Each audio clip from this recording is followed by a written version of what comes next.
I know that the president has endorsed you. Would you want him on stage with you campaigning? Well, I don't talk about our campaign strategy with anybody, let alone the media. Not that I wouldn't be happy to share any insights, but we keep our campaign strategy, until we make announcements on things, we keep our campaign strategy internal and think that's the right way to go about our campaign. So, I mean, if he said, I want to come down and campaign with you, would you welcome that? Well, look, I need all the help I can get. Obviously, we're in a very close race here, and, I appreciate him sending Vice President Pence into Abingdon on Saturday, and it's going to be a great rally, and people are excited about it, and I think it'll help us. We're in the home stretch here. At that point, we'll be at 25 days, a little more than 3 weeks, and it'll help, I think, energize a lot of volunteers and supporters. And our volunteers and supporters are energized all across the Commonwealth. They're energized by the agenda for economic growth I've put forward and the 20 specific detailed policy plans that I've released. And, the stakes in this election are very, very high, and the choices are very, very clear. We know that, Charlottesville has been in the news. Virginia City made national news, and a lot of people are still talking about that quote that the president said about very fine people with the people who are marching. Do you feel like the president says things that are racist? And do you agree with that very fine people characterization that he made? I did not see very fine people on both sides in Charlottesville. And in Charlottesville, what I saw were 90% of those white supremacists and KKK members and neo-Nazis were from outside our Commonwealth, and we were invaded. And the fact is that these white supremacists and neo-Nazis, they're not on any legitimate political spectrum of left to right. If one were the most liberal and 10 were the most conservative, these people are yellow.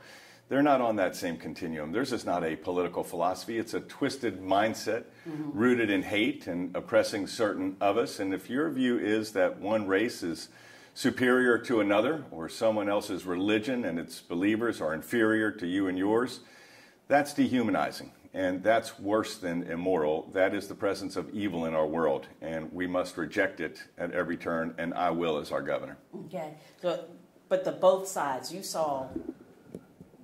I did not see very fine people carrying tiki torches and shields and wearing swastikas. Okay. The sanctuary cities, I know that is something that you're running several ads about the sanctuary cities. One of the latest ones being about the, kill, rape, control. Does that echo the Donald Trump when he announced his candidacy, when he said they're bringing their drugs, they're bringing their rapists, their crime? A lot of people are kind of drawing a correlation between the two.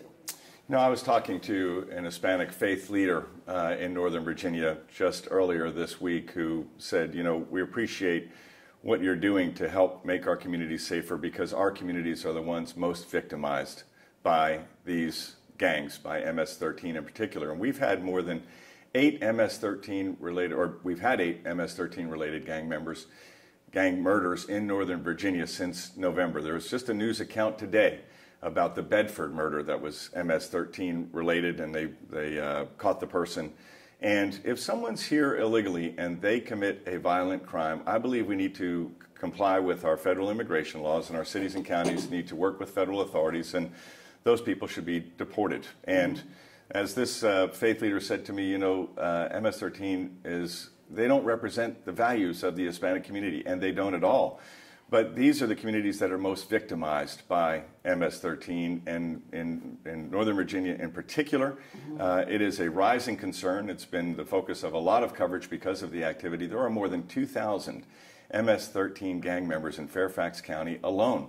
And so I don't believe that we should allow for our cities to become sanctuary cities. And leadership is not just about reacting to problems when they occur. It's about preventing problems. And in the debate Monday night, when I asked the lieutenant governor if a city or county were to declare themselves as sanctuary cities or counties, say they would not cooperate with federal authorities when it comes to deporting someone who is here illegally who commits a crime, would he then be in favor of a ban? And even then he wouldn't say that he would. And so I think making sure that our communities are safe is one of the priorities of a governor, and as our next governor, I'll make sure that we're safe. Well, when we're talking about some of the crimes that are committed, whether it's that gang or just other crimes. A lot of it is gun violence. Do you welcome the ads by the NRA running on your behalf? I haven't seen any, but when it comes to gun violence, I support reinstating Project Exile, which would elevate gun offenses to the federal level where the penalties are more stringent. That's part of my plan to combat gang violence in the Commonwealth of Virginia. And so I think that when we implemented that, I know that when we implemented that in the 90s, it started in the city of Richmond, and we saw the gun violence come down as a result of it. I think it's time for us to reinstitute Project Exile here in Virginia. But NRA, they are, I think October 10th, they were supposed to start running ads on your behalf. Do you want the NRA supporting you? I will defend our Second Amendment individual rights in the Commonwealth of Virginia. What we've seen is that as gun ownership has risen in America, the murder rate and the violent crime rate have gone down. And so I understand, the response, an emotional response to, want to do something when we see an act of evil and mass murder like we saw in Las Vegas. And, I suspect, like many of my fellow Virginians, I'd never heard of bump stocks until that awful, horrific, evil event. And it does seem to me that if you have a device that's designed to circumvent the law, which bans automatic weapons and converts a non-automatic weapon to an automatic weapon, then that should be subject to regulation and ban as well. And I would support action in that regard. Okay. I know you're talking about a tax cut across the board. How would you make up that revenue? Well, we project $3.4 billion in new revenue coming into our Treasury over the course of the next 5 years, even with anemic economic growth, which is what we have in Virginia. Our growth rate last year was 0.6%, making us 39th out of 50 states. Our wage growth was 44th out of 50 states, and I truly believe we should be number one in the country when it comes to economic growth and job creation and wage growth. But we project, even with anemic growth, $3.4 billion in new revenue coming into our Treasury in Richmond over the course of the next 5 years. And what I'm saying is, let's increase spending by $2 billion. But let's allow hardworking Virginians who have had stagnant wages because of being 44th in the country in wage growth, allow them to keep more of their hard-earned dollars to spend as we see fit. The impact of that tax relief, phased in responsibly over 3 years, would keep our AAA bond rating, would protect core government functions, allow us to increase spending by $2 billion, but by allowing hardworking Virginians to have more of their dollars to spend in our economy, it would result in the creation of more than 53,000 new, additional, full-time, good-paying private sector jobs. That's a 25% increase over current projections. We need those jobs and we need those opportunities. As you have to go through this grueling campaign day in and day out, subject to whatever the news is of the day, how difficult is it to run as a Republican under President Trump as a Republican president? Do you find that it's hard? Do you find that there's comments today about Puerto Rico and saying we may take FEMA out of Puerto Rico? We know what it's like here when a hurricane hits. Is it difficult having to answer to a lot of the things that he says?